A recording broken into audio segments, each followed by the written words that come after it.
All right, I'm recording now, so have a good show, y'all. Welcome to Comic Book Nation's The Pull List. I am Matt Aguilar, and of course, I have the amazing team with me with a new guest that has not been, I don't think, on CB Nation for a minute, but also for the Pull List debut. So, Kofi Outlaw, my brother from another, right here. Hey, what's up, everybody? It's comics time. And Jim Viscardi. I was really trying to not take it personally. I feel like Out on bail, fresh out of jail, forced book my nation way, dreaming, forced my way back onto the show. Well, look, it's comics. It makes all the sense in the world. There are very few people. This trio right here. Because I watch the show, I listen to the show. Some of y'all have trash comic opinions, so I'm about to. I don't know if we're allowed to say that anymore. I don't think we're allowed to say that about our co-host anymore. But it's true, we do, and I'll take the L. I have some trash comic opinions here. So we'll get into, and I'm interested to see how we all, speaking of this about opinions, because it could go either way with one of our books today. This week is a week. Curious. Yeah, I can't wait. I am so curious to see. It's going to be divisive for sure. Of course, if you want to catch our first episode, we can actually check out the Comic Book YouTube page, Comic Book Nation YouTube page. You can also check it out in audio form as well. So definitely dive into those comics. We even took some suggestions from some of our fans for this episode, kind of wanting some additional books from outside of the big two, and I think I can safely say we did that. We are obviously going to continue to diversify the lineup, get shine to other books that maybe aren't spotlighted as much throughout the week. So continue to let us know what you want to see from this. We'll be doing this every week, and we're having a lot of comics fun. But as Kofi and Jim alluded to, we've got two big books that we're going to talk about in the main sections, and then we're going to do some rapid-fire reviews to cover a lot of other books in the third section. We're going to start with Transformers, number 2. I wanted to start things on a positive note. That's why I did it this way. And Transformers number 2. Look, Transformers number 1, we talked about on Comic Book Nation. And I think it was like universal praise. Daniel Warren Johnson just like knocked that debut out of the park. So the tier was high for issue 2. Is it going to hit that sophomore slump? For me, this is one of it's one of our big overarching questions. There was just a Transformers movie that I believe Jim loved, and I know I loved, that recently came out. Did some crossover stuff. Did Beast Wars. Did all these other things. But my God, I read this book and I went, I just want a movie of this. Like, I just want them to follow this exact blueprint, including the crossover. And it's kind of like, is this already shaping up to be one of the best Transformers stories, ever? Are we already on that track for this? I adored this issue, but like, that's kind of the question I want to put out to you guys. No, Jim, I know Jim wants to cook. Go ahead. I think it's one of those things where Transformers in comics has gone on has happened for a long time, right? Like, we'd be remiss to not acknowledge the decades worth of work that happened at other publishers. Right. I think when you have, but like, to me, those books never felt big enough, right? Whether it was a creative team or a story arc or whatever, it just never felt big. Now, it's not to disparage any of the anyone who's worked. There were some amazing books in those runs. So I mean, I'm sure there are like I loved there was that All Hail Megatron miniseries that that I really loved. And like there was good stuff there, but it just, again, right, like when you have a new number 1 and you've got like new publisher and you're doing cool stuff, knowing that like the Energon universe stuff like feels cool, fun, and exciting. And this book really like capitalized. Like, I was a Beast Wars kid, right? That was my jam. I was never a G1 Transformers guy. I was never, super big on that front. But I always wanted to be. Like, I love the idea of Transformers. I love the idea of Optimus Prime. Like, Optimus Prime is like one of my favorite like heroes, even though I never really like read any of his stuff. I just thought he was really cool. And this really like, I like that this is kind of a soft reboot in a sense. And so like I feel I can kind of jump in and not have to worry per se. Right. And I guess like mission accomplished in that sense, because I know that's what they've said they wanted to do. But I'm thoroughly enjoying this. And it looks great. Like Daniel Warren Oh my Johnson is God. probably one of the best people they could have picked for something like this. Kofi, how you feeling?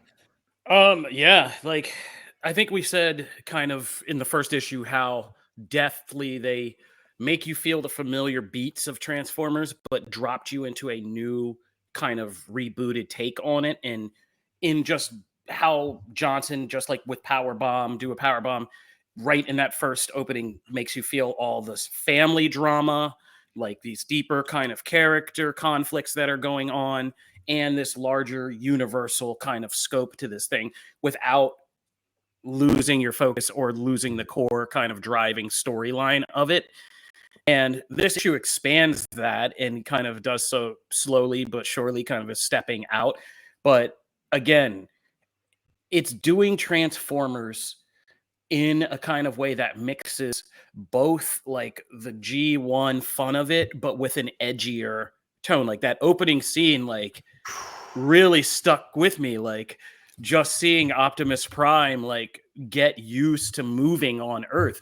And these are things that are like, this is the wonderful thing about like good, former geeks who sat in the lunchroom having these conversations. You can tell who they are, that they've been waiting years to just get into these details. Like, what is it like for Optimus Prime, this huge multi-ton metal person coming from a metal planet, to have to adjust to what Earth is? And like, it's the kind of Man of Steel of it all, right? The It's like funniest opening sequence I've read in a comic book in a very long time. I thought, funny, Kim, what's wrong with you? It What? was like What do you mean heartbreaking. Funny. I It mean, was it's so sad. I mean, heartbreaking. yeah, sure, it's Yeah. sad, but like, I Yeah. legitimately was just like, when they showed what Optimus steps on, I was like, oh, Yeah, but it's I like was the man's hoping it wasn't a person. person, right? sorry, Yeah. I didn't mean Oh, I was like, how dark are we going? Because I knew John's not afraid to go dark. Like, I was like, how dark are we going right here? But yeah, I mean, the first issue was like Starscream murdering people, and it's just like horribly murdering people, and it's just like, oh boy, he's taking assessments and the conversations with Spikes. Like, that's all just exposition we know. Like, we know all this. We know about Cybertron and stuff, but yet it's still interesting to read it in this conversation, in this context, with with an actual weirdly emotionally vulnerable Optimus Prime. And you're like, oh, like Optimus Prime he's having a hard moment here. And it's like, yeah, getting into these characters, and they feel new. Like Starscream feels scary instead of comic relief. Cliff Jumper is already like, I'm talking about Cliff Jumper more right now than I think I've talked about Cliff Jumper in the last That was with decade. you. Right? Like, it's just like, of all the Transformers, but it's clear, like, that he's a kind of going to be a focus and a favorite here. And yeah, and the stakes feel real. Bumblebee's dead. Like, things are real in this battle. Like, and then you get this crazy crossover where it's just like, oh, we are already going into this. So well done. Yeah. So good. Oh my God. When they're in the plane, and by the way, we're gonna get into light spoilers for this. Actually, we're gonna get into let's full just spoilers put on the this. disclaimer out there. There's going to be spoilers. There's spoilers so- because I yeah, can't you- not talk about yeah. that. yeah, So when they show the other person in the plane, in the jet, I was like, okay, that's someone. Who is that? I was like, that they don't just drop that for nothing, right? And then when you like see him like go, manage to like avoid Starscream and like knock him back, and then all they do is show the name tag, and I just lost my mind. I was like, that's how you do it. but like right before like Starscream basically like fly swats just smashes a dude dude between in his the legs. air. Yep. And I the was way like, they "What?" did that, by the way, with his face showing up like in the next panel, like hi, and just it's so freaky. And And there's like a big splat. I've had my iPad open like right here, like, yeah, it's just a big splat, and then the guy's just mush, and then you're just like, and Duke goes full Michael Jordan. He just like, I take that personally. Oh, did I let that cat out of the bag? Yeah, I let the cat out of the bag. Sorry. no, But, it's good. No, it's Oh, yeah, fine. it's Yeah, Less no, Fires, I mean yeah. like the reveal, like the Duke reveal, I think is great. And Uh, that better be an opening scene in a movie, because that is the moment that also is so wonderful about illustrating, like, this Yep. isn't just the army, this is freaking G.I. Joe. Yep. If a giant robot shows up and starts freaking, like, G.I. Joe isn't running, like, Duke's popping 2 jetpack wings and he's going at it, and like, that's G.I. Joe. And like, yeah, I was just like, oh boy, like when I saw that happen, yeah, like this is just nuts. This is the most fun. yeah, if they want to make money with this stuff they started with the Beast War stuff, and they actually want to make money off these movies, they need to be reading these comics and just start storyboarding now. Just like go with it. I have to imagine part of that is the point, right? Yeah, I hope if I it would like hope look, so. I don't want to anger the comics community, but if publishers haven't figured this out to start using this as the testing ground for your IPs, and if it works, just paste it onto the screen. Like That's honestly, the way you it know. should be. the That's thing the way that Yeah. it should be. the thing about all this that like really kind of gets me excited is I'm really digging Void Rivals too. Yeah. And I really can't wait to see how, like, I know we're probably a bit a ways from that, but like seeing how all of this ties together, I think is going to be The pretty fun. Energon universe, which I love the name of the But- Energon universe. Okay, so but also at like there's that reveal at the end, and like I am not a huge Transformers fan, like really kind of beyond the movies and Beast Wars. Is that character is that a comics character or is that a movie character now in the comics? Ooh. Let's see. Well, Maybe we'll at let the the I'm end. like, audience. wait, The because I wiki. missed. The I wiki. missed. Oh, you mean The dad? yeah, you talking about the Yeah. dad? Well, like isn't his Wait, last Wiki. name? Yeah, that's Yeah, Sam. he's from G1. Yeah, Oh, isn't is that he from Sam's G1? dad? Okay, I didn't realize. Yeah, that. it's I didn't Sam's realize Sam's dad. I didn't realize Sam's dad. Yeah, he wasn't Well, a no, I soldier. thought He was a you were like- mechanic. I thought Yeah. you meant like a transformer, and I was like, Oh, did no, I no, miss no, a no, I meant page the and Yeah, no, I was was like, scrolling yeah, I went No, back I through. I meant was the like, human what did I miss? No, the human character. Yeah. Yeah, okay, But I didn't also, realize by Sam's the dad way, was- that whole this is something the movie, Rise of the Beast did really well. I was like shouting from the rooftops how they made me care about the human characters, and like I liked these Mhm. people. I wanted to Yep. follow them. Again, the comic, I've never cared about Spike ever. Mhm. I've never cared. And the fact that they've, when he's talking to Optimus about family, and that's how they relate, right? They just Yeah. relate to it and so different. That whole scene, like that dialogue between them is just phenomenal. Like it's Yep. just that's the heart and the soul of this book. And if it continues to have that, which I don't see that it won't, right? That's what grounds everything else. And so it does, like Kofi said, feature this edge that I welcome. It's like you don't know exactly like who's going to survive, who's not. There's that unexpectedness to it, and that's nice because honestly, you go into it and there's several Transformers you figure are never going to die, and Yep. we've already literally got one of those off the board in issue 1. So it's a welcome. I love this. Everything about this I am very happy about, which is a perfect segue, I think, Yeah. to our second book. Let's go to our second book. The complete opposite end of the comic spectrum is God's #2, Jonathan Hickman's opus, if you will. And It's I something. put this in the lay, and I feel like it's just worth repeating. We have to. It's one of the biggest books of the week. This is the most Hickman second issue ever. And I don't know if that's good or bad, because the first issue I went in with like very little expectations of like, Right. I'm going to like this or not. And I was pleasantly surprised. I came away really digging that issue. And this issue, oh my God, like I had to almost take a break. I didn't, but I almost did, because I was just like, this is so much information. And he didn't even have any diagrams. It's just so much dialogue. Janelle would hate this issue. It's so much dialogue. And but it's also like exposition dialogue. It's So telling you all much. these things about the world and who these people are. And I'm still, my question is, was this too much? Are you invested? Are you still along for the ride, or was this enough to knock you out? Because I'm kind of borderline, but I'm still intrigued. I'm like just don't know how to handle reluctantly still in, right? Like I understand that this is supposed to be a big thing for the Marvel Universe. Right? And so I will clearly have FOMO.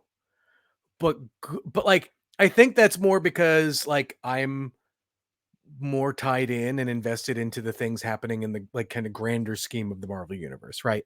And if I was not, RIP, I'm done. This book is immediately off my list.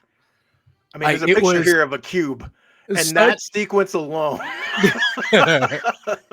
it was such whiplash from like that first issue to this issue where I'm just like, oh, come on. Yeah, there's. First of all, Kofi, want to put I feel like you tend to like more of this kind of stuff. Did you or not so much? I mean, I do. Yeah. I was a heavy sci-fi fantasy kid. I love like intense, crazy worlds of sci-fi fantasy. What I will say is I always try to keep in mind like what the writer or artist is trying to do, and if I can even see an intention here. And I do see that.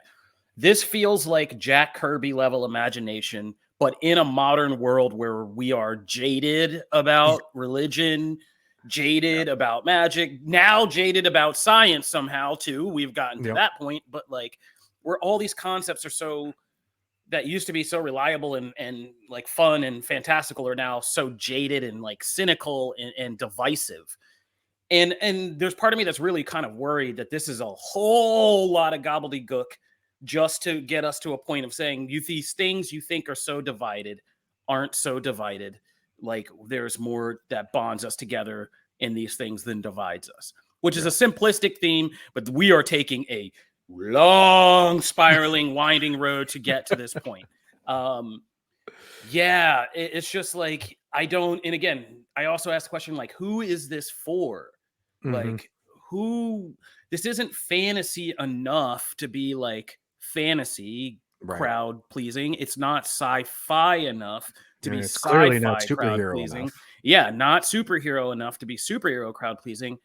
So who is it for? It's kind of like, I feel like it's another book, and I forget which one we were just talking about that had the same issue, but I feel like it's doing a perfect job of missing all the demographics at once and kind of just ending up in this weird space by itself. And it's just like, yeah, that's hard to do. I forget. Matt, do you remember what we were just talking about? It was a piece of content. I was like, we're saying the same thing. It's like, you've effectively serviced none of this wide range of people that you kind of are trying to appeal to, and you're going things. Or show. It might have been a show too. I can't remember. Yeah, I think it was a show. But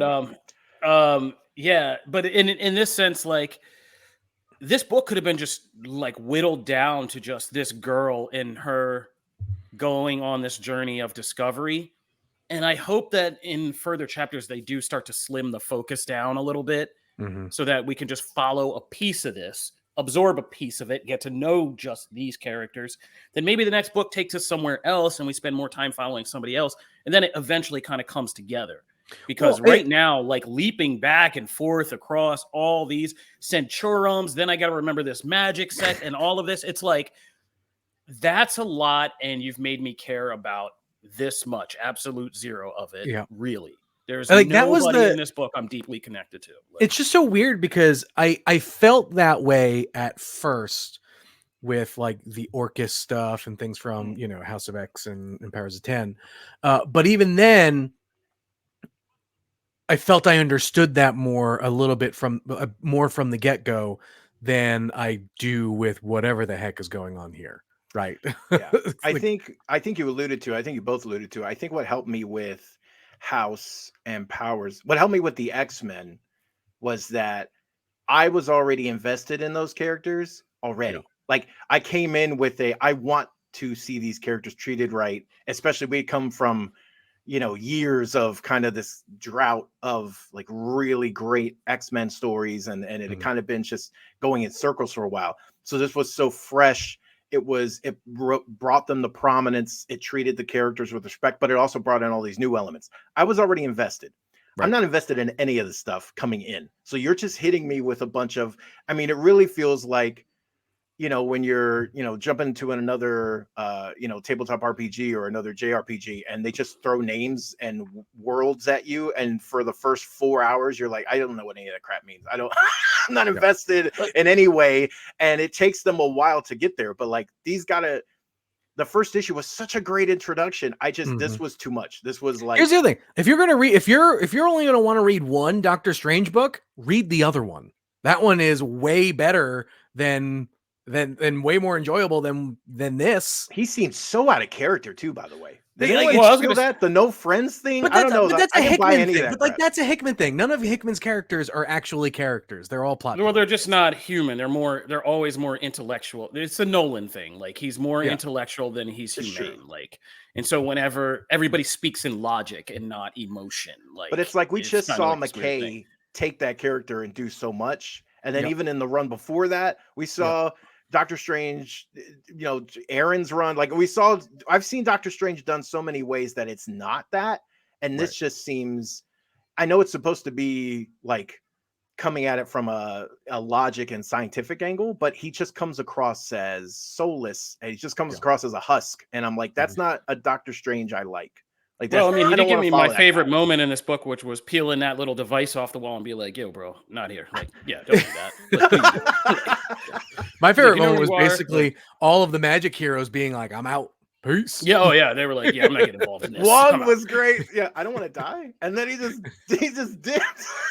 That said, the writing is not bad. I have to be. I mean, I will admit, like, the writing is not bad. There's big exposition, but some of these things that are written are actually really good. There's like, I even took a screenshot of it, of like when that scene when I don't even remember her name. Aiko, I think, is talking with the girl, and she says something, and they say something about like pretenders work at being hard, something they're not. They build these support systems, all this stuff. Like, those are actually really witty, like insightful. There's good writing in here, absolutely, but it is so cluttered. And like I said, I think the first issue worked because if this had just been like seeing him during a battle, go around the universe, bartering and trading and pushing all these things to get back and help them win, that was not telling us, showing us illustration of where this fits into a cosmic order, kind of why it's important, how they steer things, how they see things. And that was interesting. 100%. This other side is boring as hell. Like, it's a library full of stuff, and it's just like, you guys talk about like boring bureaucratic scientific stuff. Like, science doesn't have to be this boring. In a modern time, science isn't this boring. There's a bunch of scientists that are rock stars that, like, people get weird in science. Like, I want like, this was really cut and dry. I want to Apple imagine Store, And I want to imagine by the run next by an issue. Apple Store. I'm sorry, go ahead. God's run by an Apple Store. I got to imagine by the next issue, we'll see some more of the superhero stuff, and like, but like as a chapter of a larger whole. And look, that's the other thing too, right? Like, these books, they ain't cheap anymore, and so like, I don't know how you justify shelling out for this outside of it's supposed to make big changes in the Marvel universe. Maybe I'll like skip 2 issues and then come back and see if it makes any sense. Wait and see if that trade is worth it. Like, right, like this is. And so I think like the other thing too is like, not that every issue needs something like this, but like I would have appreciated like maybe even a small fight in the book or something. Like, I just like seeing like punch things. Yeah, I mean, it has to at least. This is a weird thing. I mean, but the fact that we're doing this on this show right now kind of proves it. Like, it isn't generating enough out of the first 2 issues to even like crack a. It also hashtag it doesn't ask any questions, right? Like with House of X and Powers of 10, like with every issue, there was a good enough kind of cliffhanger that we were all just trying to figure out what the heck was going to happen next. That was so much fun. Yeah. And there's none of that here. There are no real questions being asked. There are almost no real stakes yet. And so like, I don't know why I need to care, because even though the first issue was great, we're now 2 issues in, and I still don't really get what the big deal is. Yeah, I don't know what the threat is. This wasn't 7. Like, what's in the box didn't freak me out as much as it was supposed to. I didn't know what that was, and I was like, okay. I felt bad. I was freaked out. I mean, it was like, oh, and they're kind of like it. Honestly, what's inside the box made me. That was probably one of the more intriguing parts of the whole issue. Yeah. Was just I'm here, like the fact that someone's responding and the fact that he's not by his side. That was interesting. That was one of the most interesting things, and I even like is it Mia? I like the that character coming in, like she's interesting, but like I understand what they're doing, right? They're trying to build their numbers, all that stuff. Like I understood it, because I feel like sometimes that's the like very easy knee-jerk reaction to things of like when you don't like a particular book like this, especially like Hickman stuff tends to be like this. You don't get it is like the popular comeback of like, well, you just don't get it. Well, I don't think there's anything to get right now. I don't think they've done a very good job of telling me why. I understood it. I followed it. It was just, you know, there are parts of it. It's like, man, I could have used a fight just to break up the damn speech bubbles. And okay. I see, and just kind of concluding my thoughts, I see where I do see where this is going. Okay, like I understand this girl's going to be our avatar into getting us from the ground up because we came in with established characters, an established problem, a long history, all of that. She's going to be our entryway into seeing this kind of develop step by step hero's journey. I also know that next issue it already sets us up for next issue to spend a good time of that issue still on a walkthrough getting explanations of whatever door they went into, whatever's on the other side, and what it's all about. While meanwhile, we're going to hopefully get a clearer picture of what the threat is to all this. So issue 3 is going to be another one. I'm hoping by issue 4, like we're going. Here's the thing, right? Like I talk a lot about, and it's something that Kofi and I have talked about this a little bit about, like I picture everything now. I talk a lot about the economy of time, right? There is only so much time and money and effort that people have for entertainment, right? There's a ton of stuff happening on streaming. Movies are back in theaters. Everyone's lives are kind of getting back, you know, in order for families who have, you know, kids. There's softball practice and whatever. And like, so time has become premium currency again. Right. And when it comes time for like things like hobbies and stuff like this, like I would rather, like, I used to stack my pull list in like order of time, you know, order in how I wanted to read them. And I put my favorite books kind of at the bottom because that's where I want to end, kind of thing. And I don't, this feels like a book right now where I'm like, I don't know, like, it feels like a book that I'll read it when I get to it and not a book that I have to read when I pick it up. Yeah. And I want it to be like Transformers is a book I have to read when I get it. This book is not right now. Yeah. Agreed. No, I get it. So let's move into some rapid fires. We'll kind of knock these out really quick. We got a couple here. Birds of Prey. The continuing, we're on issue number 3 now with Kelly Thompson's new series. I adore the series. This issue again, like they've done the whole thing of like focusing on different team ups and different characters in every issue. I hope I'm saying it right. Is it Zealot? Always don't know exactly how to say her name. Zealot from Wildcats. Yeah. So because I remember saying Zealot one time and like I got roasted, but then like I heard someone else say it, and then like I was like, oh, that is how you say it. Like there's a couple names out there I still don't actually know how to say. So Zealot's great, but we get this real like narrowed down focus on what she was the most kind of question mark addition to the team when it was first revealed, other than Harley Quinn, but that was just because people are very divisive on Harley Quinn. But like Zealot was kind of like, why? Like a lot of people were kind of like, you know, unless you read some of the Wildstorm stuff. Unless you read some of her stuff, you were kind of like, oh, that's interesting. And here we really get a look at what she brings to the team, that edge that she brings. You know, there's a reason back in issue 1 where I can't remember what Dinah called it, but like it was like the beat 'em up squad or whatever, like that nickname she referred to them as. And here, like, you really get a sense. I mean, she stabs Harley for the, like, you know, for a reason, right? Like, I won't go into full on that.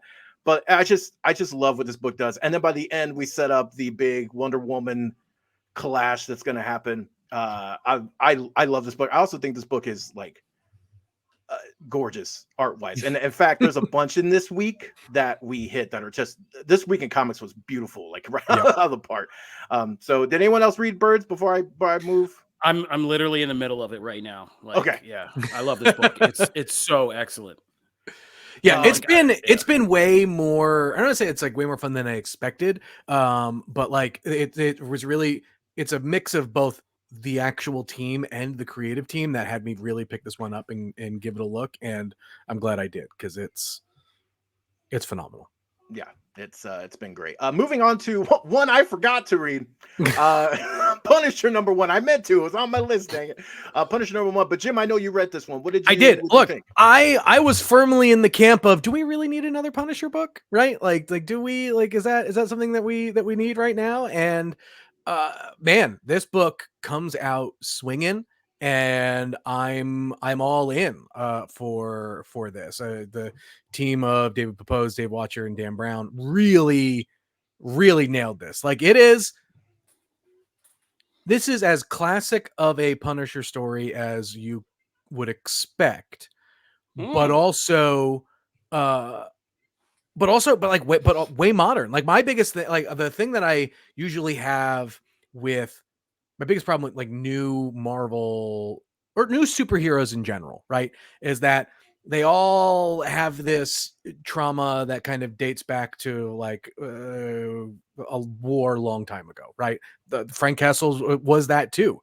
And so when a new quote in quotes new superhero comes onto the scene and has a bit more of a modern reason and backstory, I'm way more intrigued. I'm way more kind of invested in all this.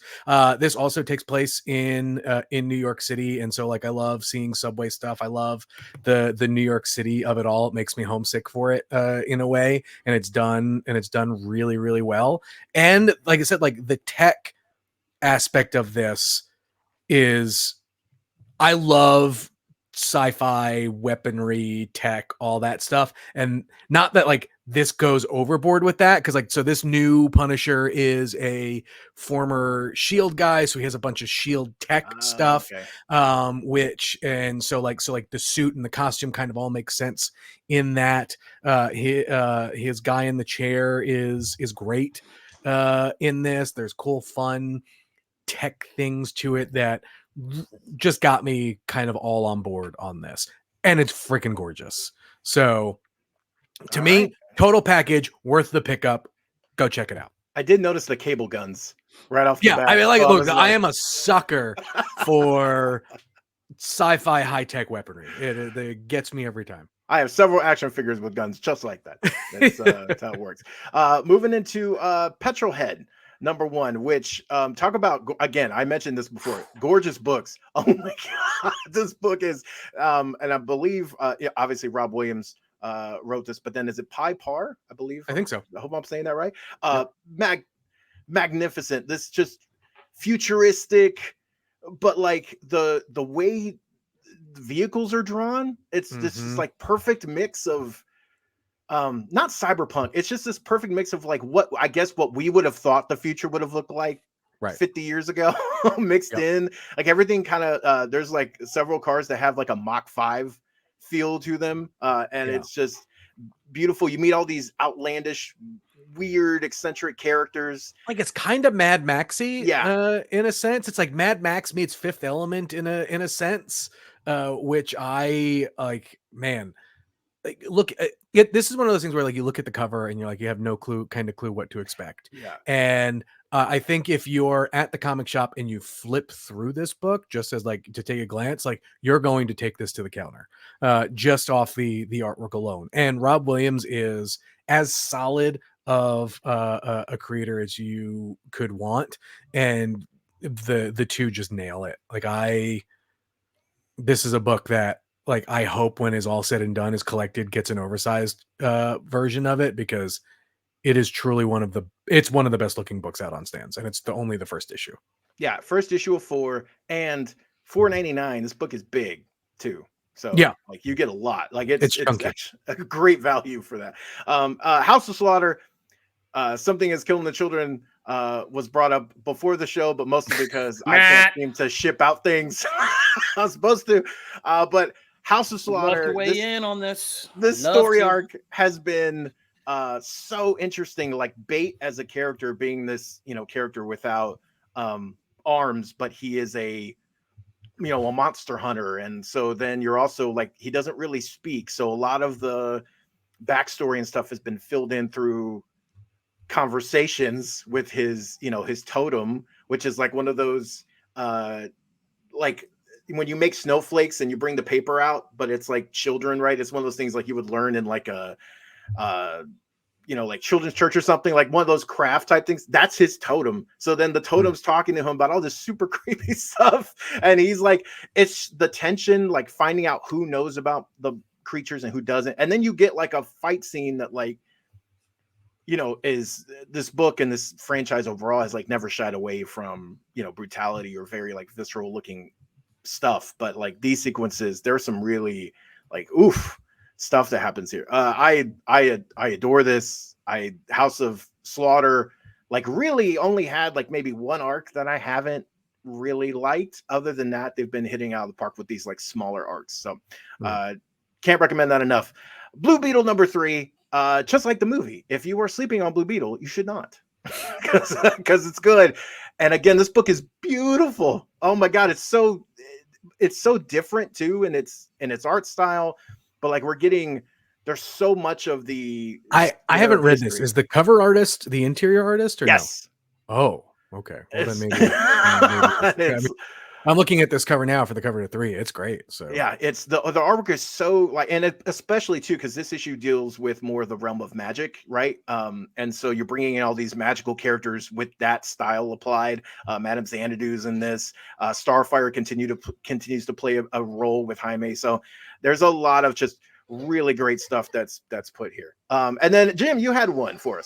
I did. I just want to toss out Scorched. It's like the Spawn team book, which I know like we didn't get Richard the asset for, so I'm sorry, Richard. But it's there's a bunch of Spawn books out there, and of the Spawn books, this is one of the better ones that I would say to check out. This one's the end of an arc, and so like if you're waiting for an opportunity to get in, I'd say maybe I'd pick up the next one probably. But John Layman's writing it over, with Todd McFarlane plots and stuff like that. And Steven Segovia, who, he's been in the business for a real long time, has traditionally had a pretty darker style, but here feels way more superhero books. And who doesn't love a team of Spawns doing Spawn stuff? And it looks great. It's like, the Spawn books for me are like the fun light reads, and Todd keeps them affordable, so I'll keep picking them up. So. Before we move into Record Pass, Kofi, any book you wanted to recommend, throw in there? Anything you read so far? Nah, I'll just say some things on Friday on our regular show. Subscribe to Comic Book Nation and find out there. Boom. So Record Pass, just for Transformers 2 and G.O.D.S 2, our two main books. I really don't think we made this one a mystery. No, I don't think so. Now, Transformers, it's not a secret. I'm going to give it a pass here. I'm going to give it a thumbs up. Absolutely. Yeah, unanimous. Unanimous across the board. Unanimous. As it should be. All right, Now here's the biggie. All right, G.O.D.S. Let's start with Jim. That's a thumbs down. That's a no for me, brother. I'm sorry. Like I don't know how you recommend this book to someone right now. Like if issue 3, like I said, if issue 3 picks up and like gives us more information, then yeah, I'll tell someone go pick up issues 1 and 2. But like right now, this issue, I'm telling folks to wait. I'm sorry. Kofi? Not on the series, but on this sole issue, thumbs down for me. Same deal. Like, man, this is not convincing me to keep on. I need to wait and see, and I get paid to, but other people do not. So, man, crap. I really wanted 2 thumbs up this week for me because I did split last week, but thumbs down for me. And again, not the series. I enjoyed issue 1. It's just this issue. This issue was just too much. It was just too much. Hopefully issue 3, maybe we'll get a universal thumbs up. But that has been this episode of the Pull List. Obviously, we'll have a couple comics we're also going to talk about on Friday. We didn't talk about a big one, right? Batman, hint, hint, nudge, nudge. So we'll talk about that on Friday. If you want to see more of this, give it a watch. You can also give it a listen on any of our podcast platforms, and let us know what you think going forward. And that is it for us. You can find me on X, I guess. I hate not calling it Twitter. We're gonna find me on X at Matt Aguilar CB. You can find me at Kofi Outlaw. I'm at Jim Biscardi. I make it real easy for everyone. We will catch you next week. Peace. See you.